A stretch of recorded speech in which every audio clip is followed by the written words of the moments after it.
Miller's Girl.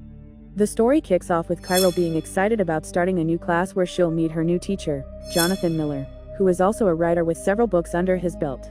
Both Cairo and Miller arrive early to class, surprising each other. Cairo reveals she's already read all the books the professor assigned for vacation, leaving Miller astonished at her dedication. Cairo's best friend, Winnie, interrupts them, leading Cairo away for snacks before class.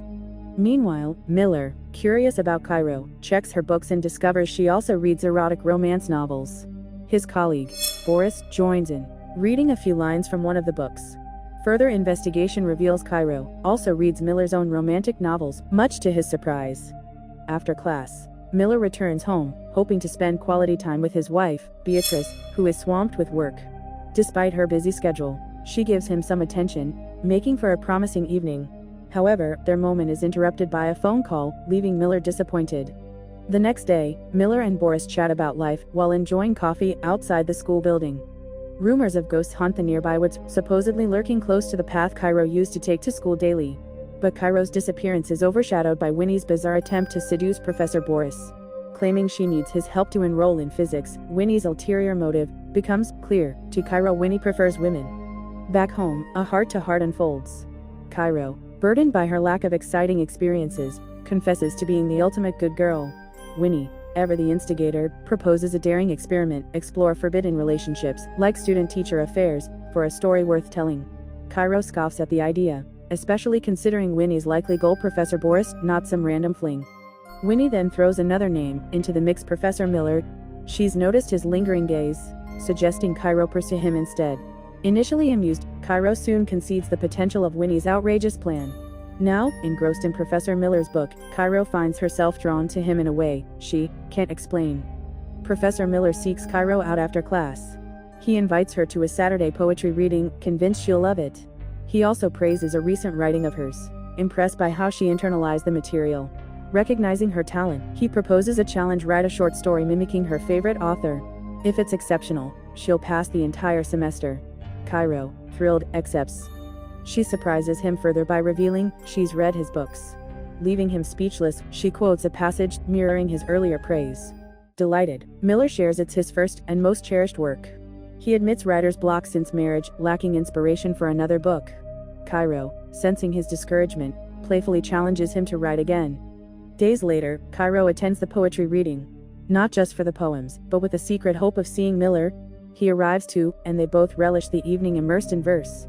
Despite initial reservations, Cairo found herself enjoying the poetry reading, the relaxed atmosphere putting her at ease. She even shared a cigarette with Miller, their conversation flowing more naturally. Back at school, inspired by Winnie's suggestion, Cairo underwent a makeover. With coffee in hand, she approached both Boris and Miller, offering them a drink and a moment of casual conversation. The change in atmosphere was palpable, even leading to a shared cigarette with Miller. Later, Cairo relayed the encounter to Winnie, mentioning Miller's lack of comment on her new look, though she sensed his approval. The conversation shifted as Cairo declared her intention to write her story in the style of Henry Miller, known for his provocative and erotic exploration of relationships. Miller, initially hesitant about the potentially controversial choice, found himself intrigued by Cairo's boldness, eventually granting his approval.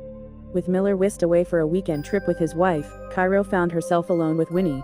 As Winnie playfully mimicked how she imagined Cairo seduced the professor, their laughter was interrupted by a sudden realization: Cairo couldn't find her phone.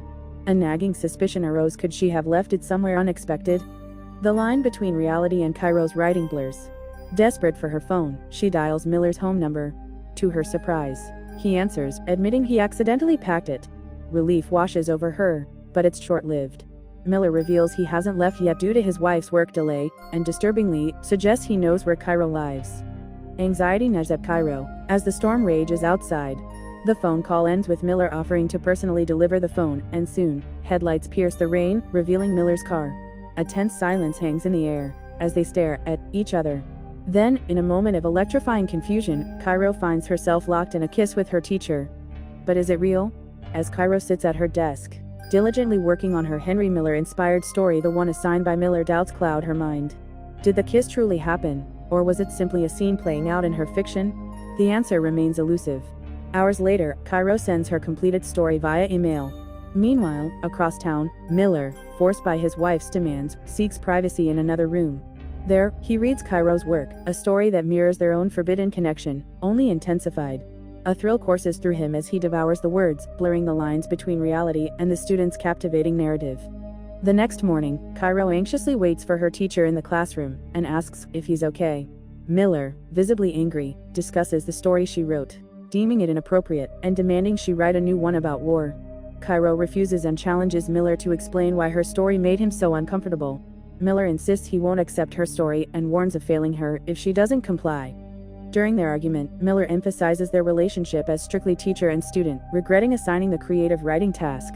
Cairo, hurt, claims Miller inspired the story and crossed boundaries. In frustration, Miller calls her mediocre and warns of consequences. Feeling hurt, Cairo storms out, leaving her story in a school administrator's mailbox. Miller returns home and vents to his wife about the stressful day, including Cairo's story. His wife, intrigued, reads it, sparking a heated discussion that interrupts Boris. The rejection stings. Cairo drowns her sorrows with Winnie, and fueled by alcohol, they embark on a reckless path. Winnie takes compromising photos of Cairo, intended for Professor Boris. The plan backfires spectacularly. Miller is summoned to the principal's office, his story mirrored in Cairo's provocative assignment. His wife confronts him, her trust shattered. Denials ring hollow as both Cairo and Miller face questioning. Their accounts paint a picture of a potentially inappropriate relationship, leaving Miller's future hanging by a thread. Suspension hangs heavy in the air. Miller's wife offers no comfort, her voice dripping with disdain. Their life, she declares, has become a bore, mirroring the lack of inspiration Miller feels. He pleads with Cairo to stop, but her defiance burns bright. Miller underestimated her, and now, she's determined to rewrite the narrative. Cairo's friend threatens to side with the teacher, but Cairo warns her against it, threatening to expose her relationship with Boris if she does. She asserts that teachers will suffer the consequences. Cairo writes an essay about her experiences, considering it her greatest achievement.